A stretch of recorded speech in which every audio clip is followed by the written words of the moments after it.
Hi Debbie. Hello. I'm here to do your 28-week check today. Okay. So we're going to do a full antenatal check and take some bloods as well. Is that alright? Yeah, that's absolutely fine. Excellent. So how are you? I'm really good, thank you. It's all been going really well. Good. And is baby okay? We're moving around lots? Yeah, moving around lots. Good. And how's your epilepsy been this pregnancy? We have absolutely no problems whatsoever. Oh, excellent news. Let's pop that down. Okay, so what we're going to do is do a full antenatal check and then I'll get on and take your blood. So if you'd like to show me where the sink is, I can just wash my hands. Yeah, so it's just this way. Okay. Oh, Debbie! Debbie, can you hear me? Debbie, okay, let's move everything out of your way. Okay, you've been having a fit for a few seconds now, so we're going to call an ambulance just for some backup.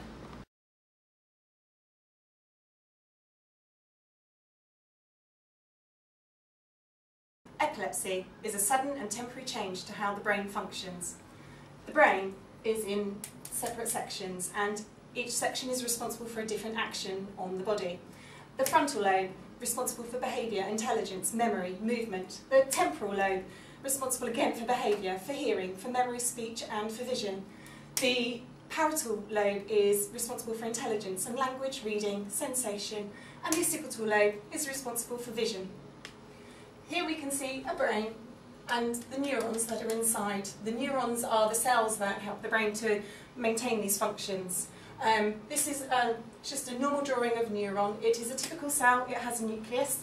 It has cytoplasm, endoplasmic reticulum, mitochondria, all of the normal things that you would expect in a cell. It has dendrites and an axon and axon terminals. This is how the electrical signals that each neuron produces passes to another neuron. As demonstrated more by this 3D picture here. So this would be the nucleus and the cell body. You can see the little dendrites here, and then they connect directly via the axon. So these all make up the brain in itself. Each neuron is responsible for sending electrical signals around 80 times per second. It's a lot faster when there is a seizure. There is hyperstimulation, and each neuron has the potential to send electrical signals for up to 500 times per second. Epilepsy and seizures will differ according to where the hyperstimulation occurs in the brain. There are 40 different types of seizure in two main categories. Focal seizures, which are simple seizures, which may start in a certain area of the brain. The person will remain conscious throughout, they may feel strange, and it may precede other areas of the hyperstimulation spreads. Then there are complex focal seizures, so still occurring in one part of the brain, but it might affect the whole of one hemisphere, so it will affect one side of the body, may affect consciousness, and will often result in repetitive movements. The other type of seizure, or the other main category, is a generalised seizure, which will affect both sides of the brain at the same time. It can happen without warning. The person tends to lose consciousness, even if it's only for a few seconds, and they won't remember what happens during that seizure.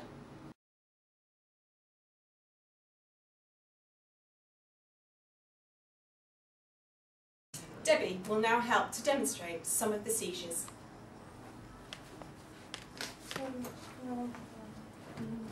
This is a focal seizure in the temporal lobe, often with déjà vu, strange taste or smell, picking up objects, muttering and wandering. A focal seizure in the frontal lobe may feel strange movements, stiffness, twitching in an isolated body part, may let out a loud scream or cry, adopt strange posture or strange movements. Focal seizure in the parietal lobe often is with numbness, tingling or a burning sensation, or a limb being too big or too small. Focal seizures in the occipital lobe, often signalled by distorted vision, loss of vision, visual disturbances or hallucinations.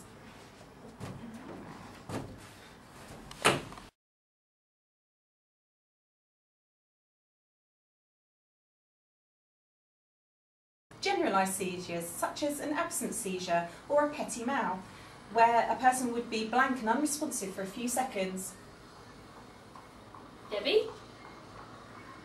Are you alright, Debbie? Tonic seizures, muscles become suddenly stiff.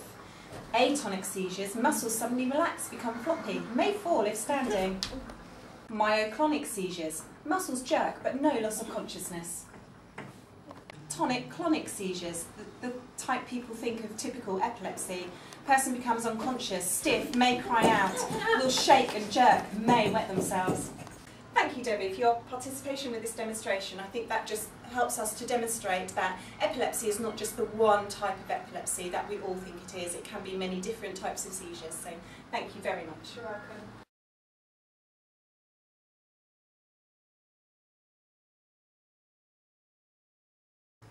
Oh, hi Amanda. I was wondering if it would be okay to talk to you about a lady I went to see today who has an epileptic fit. Yeah, of course. Come and sit down.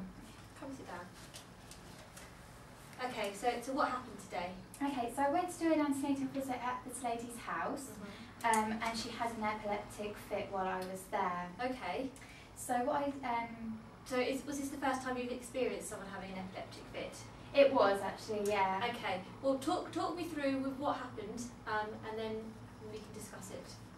Okay, so the lady got up to walk out to the bathroom and she collapsed onto the floor and had a fit.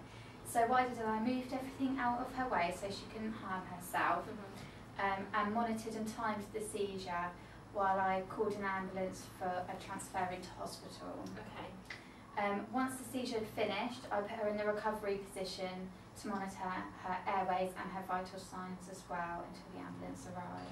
Okay. Did she go cyanosed at all? No, she didn't. And was there any incontinence of urine or faeces? No, she was fine. No, that's okay. So she got in for to the hospital now, has she? Just to be checked over? Yeah, she went into the hospital to be checked over and all was well with her and the baby. Okay. How long did each stage of the seizure last? It didn't last for any more than a minute. Okay. And then she gained consciousness soon after and was responsive. And she had many seizures throughout her pregnancy? No, she hasn't. She hasn't. Okay.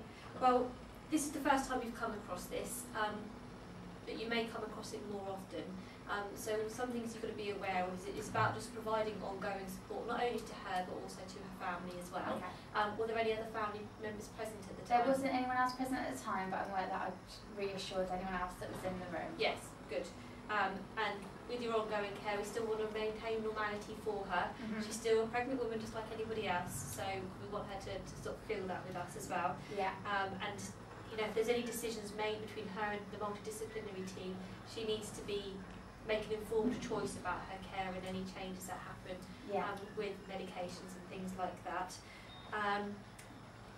If you hadn't been there, what would her backup have been if she'd had a fit? Does she have one of the medical alert tags? She has, and she's also got assistant that she can push a button for assistance. Okay, so they go straight through. Yeah. Okay, lovely. Might be ideal to speak to her sooner rather than later about postnatal care. So when she's at home with the baby, you know, if her other half's not there, she's changing the baby, it might be ideal to change the baby on the floor, so that if she has a fit, there's no danger of the baby then rolling itself off of the changing mat or anything like that, and only bathing the baby when somebody else is there as well, just in case she has a fit like that. They're all important things to do. The team would probably want to consider her medications. About 70% of women have their fits successfully controlled with their medications. So hopefully this medications will help with those. But like I said before, epilepsy can affect 1 in 200 women. Many of them remain unaffected by it during pregnancy, but for some women it can increase, and that's due to the pressures on their body from stresses from being pregnant.